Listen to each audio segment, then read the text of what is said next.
Dennis Trillo nakiuso sa pagsuot ng crop top sa Japan.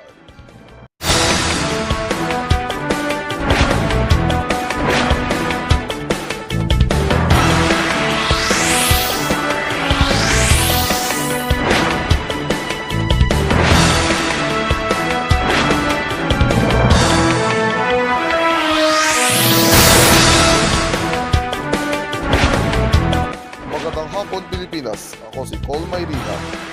Positatiyan ako, boss. Ito, ang Newstime Weekend.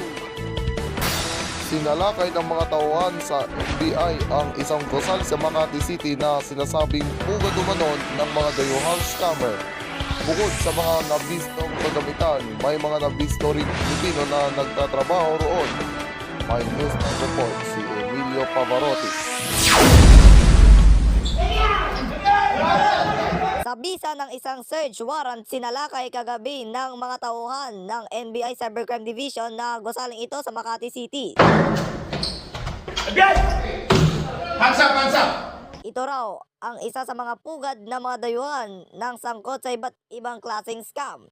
Ayon sa NBI, mahigit 20 ang working station sa 5 palapag na gusali ito. May mga kwarto rin na may merong nakasulat couple room kung saan tumutuloy ang mga dayuhan na mayroong partner. Sa rooftop na dito ang kinailangang komisar at ibinababa na lamang ang mga pagkain sa bawat kwarto para hindi na raw lumalabas pa ang umano'y scammer. Bukod sa mga computer, SIM cards at cellphone na recover din ng NBI ang mga notebook kung saan nakalagay ang kanilang mga script depende sa uri ng scam.